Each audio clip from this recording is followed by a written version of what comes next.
श्रीमद् भगवद गीता के स्वाध्याय सत्र में आज आप सभी का हार्दिक स्वागत है। जैसा कि कल हम लोगों ने 11वें अध्याय की पूर्णाहुति की थी और उस पूर्णाहुति को करते समय जो अंतिम श्लोक था, उस अंतिम श्लोक के सूत्र के रूप में भगवान ने भक्ति का बीज जो है वो डाल दिया। अब ये भक्ति जैसा कि आप सभी जानते हैं, दो प्रकार की भक्ति है। एक तो वह भक्ति है जिसको आप निर्गुण बोलते हैं और एक वह भक्ति है जिसको आप सगुण बोलते हैं। यहाँ अब उसी से संबंधित प्रश्न है, उसी का खुलासा भगवान कर रहे हैं, क्योंकि बड़े एक्सपर्ट हैं। जैसा एक शिक्षक को या एक अध्यापक को होना चाहिए, भगवान बिल्कुल उसी शैली में यहाँ पर अपनी बात को श्रीमद् भगवद गीता में कह रहे हैं। एक ऐसा सूत्र उन्होंने या एक ऐसा बीज उन्होंने अर्जुन के मन में डाला जिस बीज का विकास 12वें अध्याय में होता है। और वो 12वें अध्याय में भी ऐसा नहीं है कि कंटिन्यू भगवान अपना उपदेश या संदेश दें। आपने देखा होगा कि कई जो हमारे चैप्टर्स हैं या कई अध्याय इस तरीके के हैं कि जिसमें पिछले अध्याय में भी भगवान जिस बात को बोल रहे हैं उसी को कंटिन्यू नए अध्याय के अंदर भी रखा जाता है। मतलब यह है कि श्री भगवान वाच जो पिछले अध्याय में है वो कंटिन्यू चल रहा है नेक्स्ट नए अध्याय में। लेकिन यहाँ पर क्या है कि 11वें अध्याय में जो प्रश्न पूछा था और उसके बाद में उसका जो उत्तर दिया था भगवान ने, और उत्तर देने के बाद जो एक सूत्र पकड़ाया था अर्जुन को, और वो क्यूरियोसिटी जो है, वो जो जिज्ञासा है, वो जिज्ञासा अब जो है वो अर्जुन रोक नहीं पा रहा है। आप बिल्कुल ऐसे ही समझ सकते हैं जैसे जिस समय आप अपने बच्चों को कोई कहानी सुनाते हैं, कोई कथा सुनाते हैं, तो पहले तो उनका ध्यान इधर उधर होता है। आप बोलते रहते हैं, आप उनको सुनाते रहते हैं, आप ही उनको सचेत करते हैं कि हाँ भाई समझ में आया कि नहीं आया। लेकिन कुछ समय के बाद जब वो बच्चा कंसंट्रेट कर लेता है, उसकी एकाग्रता जब इसके साथ में हो जाती है, और एकाग्रता ही नहीं होती बल्कि रुचि भी उत्पन्न कर हो जाती है, अब वो बच्चा आगे की कहानी को या आगे की कथा को सुनना भी चाहता है। ये एक स्थिति जिस समय शिष्य की हो जाती है, विद्यार्थी की हो जाती है, जिज्ञासु की हो जाती है, तो देखा जाए तो वो एक शिक्षक की बहुत बड़ी सफलता होती है। यहाँ पर भगवान ने उस रूप में एक तरह से कहा जाए तो बड़ी अच्छे तरीके से सफलता को प्राप्त कर लिया है, क्योंकि जो बीज उन्होंने डाला था भगवान ने कि अनन्य भक्ति के द्वारा मुझको जो है वो प्राप्त किया जा सकता है। अगर तू मुझको देखना चाहता है, यदि तू प्राप्त करना चाहता है तो अनन्य भक्ति से। और वो जो अनन्य भक्ति है, वो अनन्य भक्ति किस प्रकार की है, तो कहते हैं समस्त कर्म को तू मेरे लिए समर्पित कर दे। ये थोड़ा सा एक यहाँ पर सूत्र है। देखिए, हमको ऐसा लगता है जैसे अर्जुन जो है वो कंपैरिजन कर रहा है, अर्जुन जो है वो तुलना कर रहा है। ये बात हमारे मन में अक्सर आती है कि वह जो सगुण भक्ति है वो श्रेष्ठ है या निर्गुण भक्ति श्रेष्ठ है। हर जगह पर साधना का जब कोई भी पक्ष होता है तो उस साधना के पक्ष को हम बोलते हैं कि जी कर्म श्रेष्ठ है या भाव श्रेष्ठ है या भक्ति श्रेष्ठ है या ज्ञान श्रेष्ठ है। उनमें से हम श्रेष्ठता को ढूंढने का प्रयास कंपैरिजन करने का प्रयास करते हैं। लेकिन जब आप गहराई में उतरते हैं तो मानस में भी आता है कि सगुण में और निर्गुण में किसी भी प्रकार का भेद नहीं, दोनों ही क्या करते हैं, आपके जो संशय हैं और आपके जो खेद है, खेद का मतलब आपके भीतर जो दुख है, आपके भीतर जो विषाद है, उनकी निवृत्ति करते हैं। जिस समय आपके भीतर से संशय समाप्त हो जाते हैं, जिस समय आप बिल्कुल स्पष्ट हो जाते हैं, आपका जो अंतस है वो बिल्कुल साफ सुथरा स्पष्ट हो जाता है, तो कहते हैं उसका परिणाम क्या होता है, कहते हैं उसकी सबसे बड़ी जो उपलब्धि है वो ये है कि आपके जीवन में शांति, आपके जीवन में स्थिरता आ जाती है। और ये जो स्थिरता है, ये किसी भी साधन को आप चाहे निर्गुण भक्ति को लें और चाहे वो सगुण भक्ति को लें, ऊपर से देखने में जो उसका कलेवर है वो तो आपको अलग अलग दिखाई देता है, लेकिन आंतरिक जो प्रक्रिया है वो आंतरिक प्रक्रिया काफी कुछ एक जैसी है। तो यहाँ इस बात को हमें बहुत सामने रखना है, क्योंकि अर्जुन जो प्रश्न कर रहा है उस प्रश्न को हम ऐसा ना समझें, हम एकदम उस निर्णय पर ना पहुंचे या निर्णय पर पहुंचने की कोशिश ना करें जो अर्जुन ने पूछा है। तो हमारे मन में भी ये प्रश्न आ जाए कि इन दोनों के अंदर कौन श्रेष्ठ है, कौन सी चीज ऐसी है जिसको हम बोल सकते हैं कि श्रेष्ठ है। योग्यता के ऊपर है, योग्यता पर है।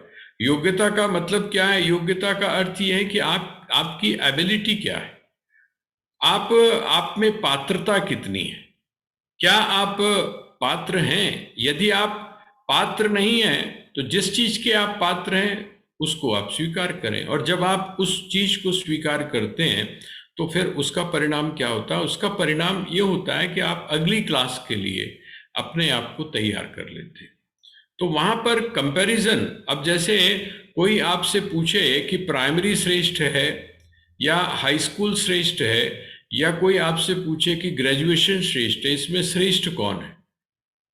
अब श्रेष्ठ तो इसके अंदर कोई भी नहीं है, ये तो एबिलिटी पर है, ये तो योग्यता पर है, और वो योग्यता का जो निर्धारण है वो आपकी आंतरिक तैयारी के ऊपर है कि आप भीतर से किस प्रकार के बन चुके हैं। और जब आप इन कंपैरिजन को जब आप देखेंगे तो आपको बड़ा स्पष्ट हो जाएगा। एक हम लोग कहावत अक्सर कही जाती है कि प्रत्येक जो मार्ग है, प्रत्येक मार्ग कहाँ जाता है, तो कहते हैं बहुत सारे रास्ते हैं उस परमात्मा तक पहुंचने के, बहुत सारे रास्ते हैं, लेकिन उन रास्तों में से जो चुनाव है वो आपको करना है, आप वहां पर पहुंच जाते हैं। लेकिन रामकृष्ण परमहंस जो थे उन्होंने एक सिद्धांत दिया, वो कहते हैं ये बहुत सारे आपको बार बार से देखने में लगते हैं। नदियां जो हैं, नदियां आपको बाहर से देखने में लगती हैं कि अलग अलग हैं, लेकिन जिस समय आप उन नदियों के चलने की प्रक्रिया को देखते हैं, वो जो प्रवाह है, जल का जो प्रवाह है, उस प्रवाह की आंतरिक क्रिया को देखते हैं, उसकी जो तीव्रता है उसको जब आप देखते हैं, और उस तीव्रता में आने वाले जो बाधाएं हैं, उन बाधाओं को वो नदियां किस तरह से तोड़कर अपना मार्ग बनाती हैं। थोड़ा सा भी रास्ता मिलता है तो वो अपना मार्ग बनाना शुरू कर देती है। ये जो प्रक्रिया है, अर्थात आंतरिक जो प्रक्रिया है, वो आंतरिक प्रक्रिया एक ही जैसी है।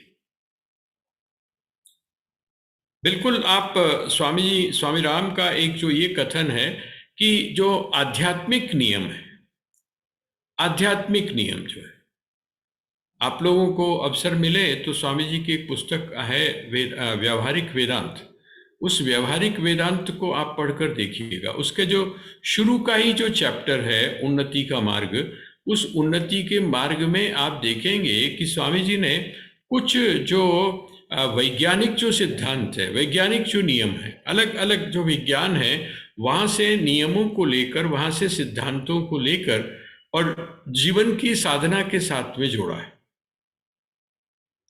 और वो जो जीवन की साधना के साथ में जोड़ा, वो कहते हैं वो किसी भी क्षेत्र में आप क्यों ना चले जाएं, चाहे वो आध्यात्मिक क्षेत्र है, चाहे वो भौतिक है, और उस भौतिक में भी प्रत्येक क्षेत्र में आप कहीं पर भी हैं, आप घर के अंदर, आप किचन के अंदर बैठे हुए हैं, आप ऑफिस के अंदर बैठे हुए हैं, या आप जो सोशल इंटरेक्शन है उसके अंदर आप हैं, अर्थात आपका क्षेत्र कोई भी क्यों ना हो, लेकिन जो उसकी आंतरिक क्रिया है, आंतरिक जो प्रोसेस है, पूरी जो प्रक्रिया है, वो प्रक्रिया सारी की सारी एक ही जैसी है।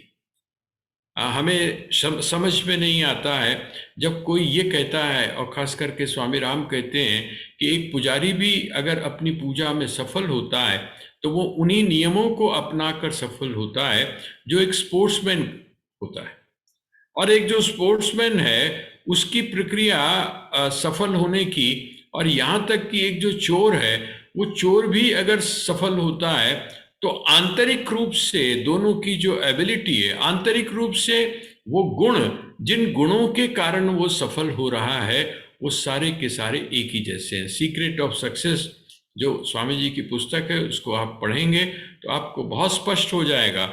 वहाँ पर स्वामी जी ने इस प्रकार की बात नहीं की, लेकिन जिस पुस्तक की मैं चर्चा कर रहा हूँ, व्यावहारिक वेदांत, उस व्यावहारिक वेदांत में आपको ये स्पष्ट हो जाएगा कि जो स्पिरिचुअल लॉज हैं, जो नियम हैं प्रकृति के, वो प्रकृति के नियम आपके जीवन में भी लागू होते हैं।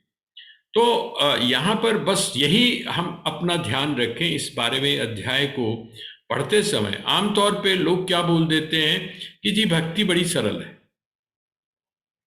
भक्ति जो है बड़ी सुगम है, ज्ञान जो है बड़ा कठिन है। ये कठिन और जो सरल कहना है, या कहते हैं जी भक्ति जो है वो तो श्रेष्ठ है, ज्ञान का जो मार्ग है वो श्रेष्ठ नहीं है। ये इस तरह की जो बहस है या इस तरह की जो बात है उसमें पढ़ने की आवश्यकता नहीं है। हम जब कंक्लूड कर दें, भगवान जब इस चीज को कंक्लूड करेंगे या जिस समय भक्त के लक्षणों को बोलेंगे, भक्त कौन है ना, और उस लक्षणों को जब आप देखेंगे तो आपको आश्चर्य होगा कि भक्त का लक्षण और ज्ञानी का लक्षण, और जिसको आप कर्मयोगी बोलते हैं, इनके लक्षणों के अंदर कोई भी अंतर नहीं है। ऐसा लगता है जैसे एक ही जो एबिलिटी है, एक ही जो योग्यता है उसी को अलग अलग नामों से कहा जा रहा है। सिर्फ वो जो योग्यता है, ये जो पात्रता है, उस पात्रता के अलग अलग होने के कारण जो टर्मिनोलॉजी जो पारिभाषिक शब्दावली है, वो शब्दों में अंतर भले ही हो जाए लेकिन आंतरिक जो प्रक्रिया है वो एक ही जैसी है। तो आइए हम लोग श्रीमद् भगवद गीता का जो 12वां अध्याय है, 12वां अध्याय, काफी महत्वपूर्ण अध्याय माना जाता है इसको, भक्ति योग को। और ये भक्ति योग जो है ये समझने की चीज है। भाव जो है इसको आप मिसअंडरस्टैंड मत करिए। इसको सही संदर्भ में पूरी श्रीमद् भगवद गीता में जितने भी मार्ग बताए गए हैं, है ना, अगर सिर्फ अगर यही मार्ग हमारे सामने होता तो भगवान सिर्फ इसी बात को बोल देते, भक्ति की ही बात कर देते। जैसे नारद भक्ति सूत्र में नारद जी ने भक्ति सूत्र अर्थात भक्ति की प्रधानता को लेकर अपनी बात कही। शांडिल्य जो हैं उन्होंने भक्ति की बात को अपनी बात लेकर अपनी बात कही। लेकिन आप देखते हैं कि श्रीमद् भगवद गीता में बहुत सारे योगों का वर्णन है। सांख्य योग का वर्णन है, उसके बाद में कर्मयोग का वर्णन है, ध्यान योग का वर्णन है, और यहाँ पर अब हम भक्ति योग की चर्चा करने जा रहे हैं।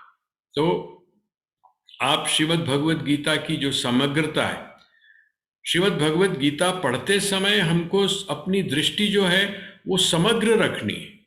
अगर आपने अपनी दृष्टि को समग्र रख लिया, है ना, आप अगर किसी विवाद में बिना उलझे हुए इस बात को समझ गए कि ये भी ठीक है, अगर योग्य है आप तो ये ठीक है, अगर आप योग्य नहीं है तो ये आपके लिए उपयुक्त नहीं है, ये मार्ग आपके लिए ठीक नहीं। आप ऐसा नहीं कह सकते कि श्रेष्ठ है, या आप ऐसा नहीं कह सकते कि निम्न है। वहां पर निम्न श्रेष्ठ की बात नहीं है, जो वैयक्तिक रूप से इंडिविजुअली कौन सी चीज सही है। जैसे अब आप खाने कोई बात ले लें, खाने की बात लेते हैं, अब आप तो 2 चपाती खाते हैं, और दूसरी तरफ जो दूसरा व्यक्ति है वो जो है वो गिनती नहीं करता है, वो तो कहता है कि किलो के हिसाब से हमें चाहिए। अब ये जो चीज है इसमें कंपैरिजन की कोई जरूरत नहीं है। क्यों? उसकी एबिलिटी इतनी है, वो इतना खा के हजम कर लेता है, इसलिए उसके लिए वो ठीक है। और आप जो है, आपके लिए दो फुलके ही ठीक है, क्योंकि आपकी जो शारीरिक क्षमता है और आप जिस प्रकार से आपकी दैनिक चर्या है उसके हिसाब से इतना ठीक है। तो ये तो आपका, हम इस चीज को हमेशा देखिए सामने रखें।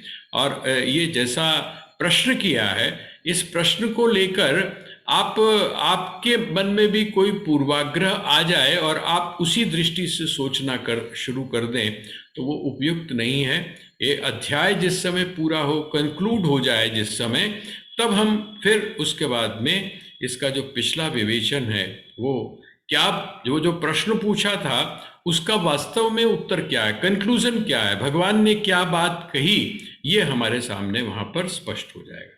तो तब तक आप किसी भी चीज को निष्कर्ष के रूप में मत लीजिएगा, सिर्फ प्रश्न को सुन करके। ओम श्री परमात्मने नमः। अथ द्वादशो अध्यायः। अर्जुन उवाच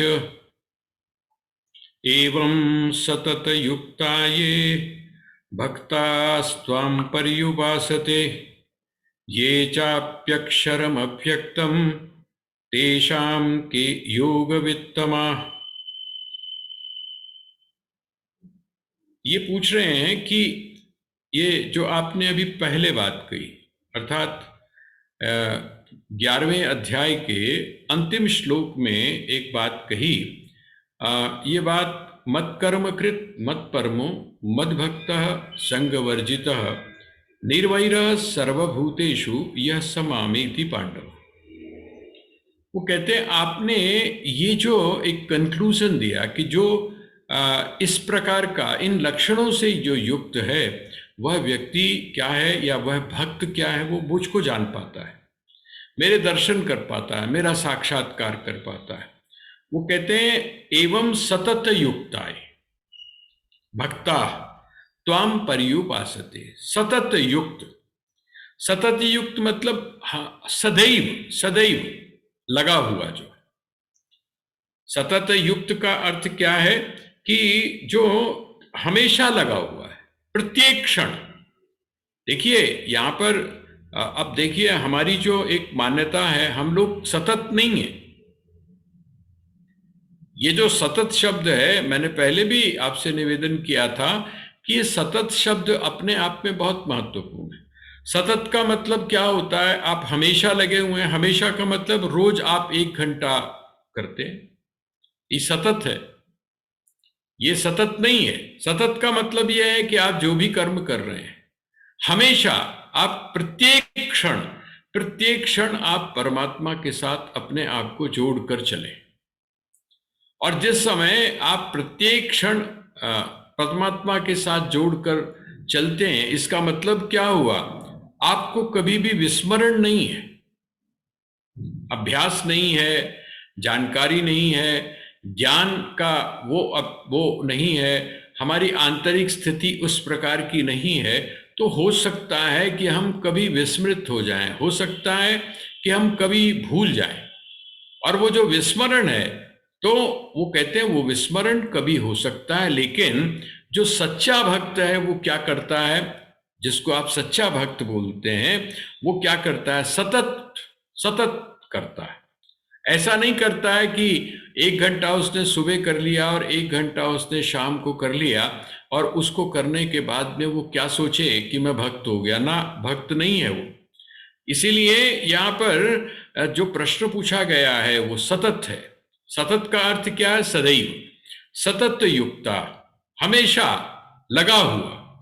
युक्त शब्द का अर्थ क्या है, हमेशा लगा हुआ, बार बार कोशिश करता है। मन उसका विद्रोह कर सकता है, मन उसका कभी कभी इधर उधर हो जाता है। मानसिक एकाग्रता आंतरिक रूप से आने वाली जो चीजें हैं उनके कारण भी और बाहरी चीजों के कारण भी हो सकता है आपकी जो सतत युक्तता है उसमें बाधा आए, लेकिन आप हमेशा प्रयत्नशील हैं, आप हमेशा लगे हुए हैं। उठते समय, बैठते समय, खाते समय, पीते समय आप परमात्मा का ही स्मरण करते हैं, अर्थात वह जो सगुण साकार है जिसकी भी आप उपासना करते हैं। वो आपके समक्ष है। अच्छा, आप सोच कर देखिए, जब आपके समक्ष सदैव वो रहेगा तो आपसे क्या पाप कृत्य होगा? आप जो पाप कर्म करते हैं या आपके द्वारा जो पाप कर्म किया जाता है, वो कैसे क्यों किया जाता है? वो इसलिए किया जाता है कि हमने कहा कि नहीं, मंदिर में तो चलो, मंदिर में हम कोई पाप नहीं करेंगे, तीर्थ स्थान पर हम कोई पाप नहीं करेंगे, सदगुरु के स्थान पर हम किसी भी प्रकार का पाप न करने से बचेंगे, ये हम सोचते हैं। लेकिन जब आप सतत करते हैं तो सतत में तो आपका घर भी आ गया। सतत करने में तो ये भी आ गया, जब आप ये समझते हैं कि बाहर का ही नहीं बल्कि आपके मन में किसी भी प्रकार का यदि संकल्प होता है तो वो जो संकल्प है उस संकल्प को भी वो जान लेता है, जो आपके संकल्प के साथ में सदैव बैठा हुआ है, आपके अंतःकरण में जो बैठा हुआ है, आपके हृदय में जो सदैव बैठा हुआ है। आप जब कोई संकल्प करते हैं तो हो सकता है किसी मनुष्य से आप इस बात को छुपा लें, आप किसी का अहित करना चाहते हैं, लेकिन आप बाहर से इस प्रकार का नाटक करें कि आप तो बिल्कुल जिसको बोलते हैं, आपके मन में तो किसी के लिए राग नहीं है, किसी के लिए द्वेष नहीं है, आप किसी की जो निंदा करते हैं वो आप छुप के करते हैं, है ना? ये सारी चीजें नेगेटिव। तो कहते हैं ना, सतत का अर्थ क्या है? सदैव, अर्थात जब आपके भीतर ये चीज आ जाती है तो आप सोच कर देखिए आपके हृदय के अंदर या आपकी कार्यों में, आपकी सोच के अंदर कितना परिवर्तन आ जाता है। तो यहाँ सतत शब्द बहुत महत्वपूर्ण है। सतत युक्त मतलब हमेशा लगा हो। एवं सतत युक्ताये भक्ता स्वाम पर्युपासते, ऐसा जो भक्त है जो सतत आपकी उपासना करता है, हमेशा आपकी उपासना करता है, और जब हमेशा आपकी उपासना करता है तो वो आपके नाम के साथ में जुड़ता है, आपके रूप के साथ में जुड़ता है, आपके गुण के साथ में जुड़ता है, आपकी लीलाओं के साथ में जुड़ता है। इन सारे माध्यमों से वो अपने आप को आपके साथ जोड़ने का प्रयास करता है। तो कौन हुआ? अभी वो प्रयास कर रहा है, प्रयास करने के कारण हुआ वो सगुण साकार की उपासना करता है। सगुण सट। और दूसरा क्या कहते हैं? यह अपि अक्षरम अव्यक्तम तेषाम के योग वित्तमा, कहते हैं लेकिन जो लोग अक्षरम, अक्षरम, अक्षरम का अर्थ क्या हुआ? जो क्षर नहीं होता है। अच्छा, यहां एक शब्द का है त्वाम पर्युपासते, आपकी उपासना करता है। आपकी का अर्थ क्या है? आपकी का अर्थ है आपको भगवान कृष्ण के रूप में, जैसे अब बाल रूप में आपकी जो उपासना करता है, ठीक है, आपको राधा कृष्ण के रूप में जो आपकी उपासना करता है, आपको भगवान कृष्ण के रूप में बांसुरी वाले के रूप में, वंशी हाथ में है या वंशी विभूषित करा नवनी, इस रूप में जो आपकी उपासना करता है। एक तो ये हो गया, क्योंकि यहां पर देखिए त्वाम शब्द का प्रयोग है, आपकी। ये जो त्वाम शब्द है, ये त्वाम शब्द क्या बताता है? ये त्वाम शब्द बताता है कि सगुण, सगुण साकार की, आपकी। आप कौन? आप जो मेरे सामने खड़े हुए हैं। आप कौन? आप जो मेरे सामने खड़े हैं तो रूप के कारण